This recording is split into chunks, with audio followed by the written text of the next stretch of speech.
Oh, welcome to the theater, pal. Your fellow neighborhood master Chaos back with you once again. It's a dark and stormy night tonight. And it's apropos because we are in the month of October, and I believe dark and stormy nights are extra spooky around this time of year. Come on in out of the rain. You know, you always have a seat saved here at your favorite movie palace.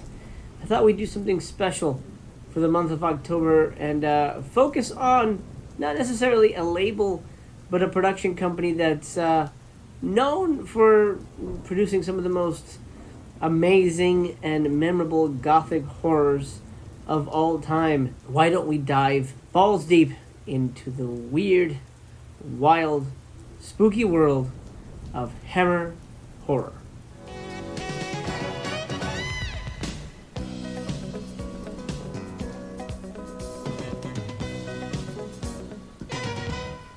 You'll pardon my appearance. I just came from a gunfight and bullet luckily missed all the vital pieces of my jaw. I thought we'd kick off Hammer Horror Month with my favorite Hammer horror movie. Now, to be fair, I'm not a giant Hammer horror guy. I've seen quite a bit, but there's something about the staid, static, almost formal quality of Hammer that doesn't always rub me the right way. Now, there are a few standout films that I love, but there's not a lot that I revisit in the world of Hammer horror, and that's one of the reasons I wanted to do this special series for the month of October, is I wanted to revisit Hammer, and I wanted to watch it with fresh eyes. It's been a while since I've been in that world, so I thought, let's kick it off with one that I remember being my favorite, and it's fairly new to Blu-ray from Scream Factory. This is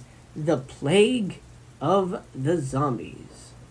Nice. From 1966, directed by John Gilling, The Plague of the Zombies, in my humble opinion, features the creepiest monsters in the entire Hammer oeuvre. Now, that is saying a lot, because Hammer is known for their creepy, freaky monsters, vampires, gorgons, reptiles, what have you. But here, Plague of the Zombies, which continues the tradition of the black magic voodoo zombies, features some of the most interesting and intense, creepy monster work to come out of this entire production company. What sets Hammer horror aside from a lot of films is their, like I mentioned before, formal quality. They definitely harken back to an old-fashioned form of filmmaking. They're very much in love with the Universal monster movies of old, and I love them for that, because that's what made them not only be so unique, but stand out in the 60s and 70s when movies like this weren't really being made. It's really coming down out there, huh? Mysterious deaths are plaguing a small village, and the local doctor, Dr. Peter Thompson to be exact, enlists the help of his mentor, Sir James Forbes, to figure out what the heck is going on. Because all the locals, of course, blame Dr. Thompson for the rash of deaths, and we all know that Thompson is not guilty. So, what the hell is going on? Forbes decides to dig up the recently dead, and they uncover that the bodies are missing. Where did the bodies go? What is happening? Well, that is, of course, the mystery, and it needs to be unraveled, and I'm not going to go into detail on how the mystery is unraveled. I will say that there's a lot of weird stuff in this movie, a lot of weird subplots that, I mean, essentially, yes, they do all connect, but it takes a while for them to get connected, and they feel almost out of step with the rest of the movie. There is a British lord who has a bunch of rowdy friends who at one point nearly rape the film's final girl, which is very, very bizarre sequence. I don't know why that was in here necessarily, and it's sort of worked in as a red herring type situation, but then it's done away with quite quickly. It's very strange in terms of the plotting in that regard, but that, I guess, does all serve the plot when we get to the end, which I'm not going to give away. But there is a lot going on here.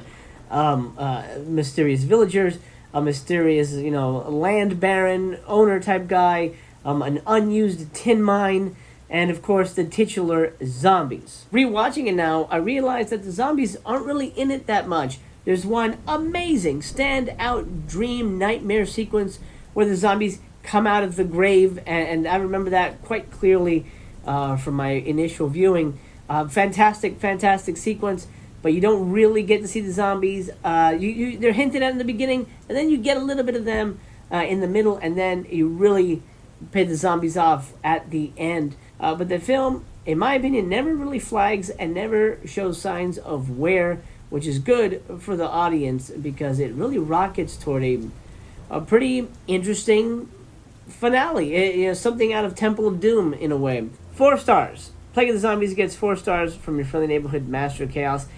For the, I guess the main reason that the zombies aren't really in it that much, and I love the makeup, I love the performances, I love the look of the zombies. I wanted to see more of them. We don't really get a lot of them, which is a shame. But then again, that's indicative of a lot of Hammer stuff. We don't really get a lot of the monster. And I guess it's okay, but, for modern audiences, I think that certainly downgrades the movie a bit because it does move a little slow and it is a bit stodgy. But then again, that's kind of what you get with a Hammer horror movie. Again, harkening back to old-fashioned filmmaking and gothic storytelling, for lack of a better word. Attack of the Zombies is a good one, though. I do highly recommend it. I think you're going to have a really good time with it. If you haven't seen Hammer, Plague of the Zombies is a good inroad. It definitely captures the feel and the mood. It's got some great twists and turns, and it's got a really solid script. For me, it's a standout film. I wish we saw the zombies more, but 4 stars I feel is more than fair for Plague of the Zombies. Now, let's talk about the special features on this disc. First off, we should talk about the reversible slip, because of course it has one. I love reversible slips. I think it's a great idea. It's a great concept. And I know everybody's pretty much doing that now, which is wonderful. This is the original poster artwork here. We kind of have a better look at our zombies there. Really nice. I think I'm going to keep it with the original artwork. I kind of always like to go with the original artwork. Not so much the commissioned artwork sometimes. Let's talk about the special features. There is a ton here to dig into. You get an audio commentary with the filmmaker Konstantin Nassar and film historian Steve Haberman. I'm guessing they're just fans of the movie. I didn't listen to the commentary, to be fair. Just did not have the time. You do get an audio commentary. My buddy Troy Howarth. I will be listening to that. I love Troy's commentaries. World of Hammer episode: Mummies, Werewolves, and the Living Dead. Raising the Dead: The Making of the Plague of the Zombies. Restoration comparison, theatrical trailer, and still gallery. And it looks fantastic here. Scream Factory always, in my opinion, does a really good job with their films. And Hammer movies specifically have that real rich, old-fashioned look that I think really benefits from a restoration. And I'm curious what a 4K Hammer movie would look like. Fuck.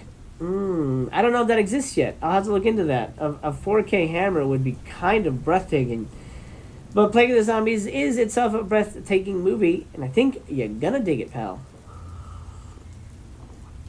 What a night to be meeting like this, huh? Dark and stormy night. The best kind. I have a feeling we're gonna have dark and stormy nights for the next few visits here at Master Cast Theater. And I hope you'll come back. If this is the first time we meet, my friend, please do me a favor and subscribe. It means you and I get to do this again, and do it again real soon. If you're old here, welcome back. I knew you'd return. I had a feeling. Leave me a thumbs up on your way out the door. My friend, take care of yourself. I'm going to send you back out into the storm. I hope you have your galoshes on and your raincoat and your umbrella. And I'll pour you a cup of coffee to warm you on your travels. I hope to see you again soon. For now, the theater is closed. Got to grab the curtain and pull it across the silver screen and bid you adieu. Until we meet again, the theater is closed, like I said, for now.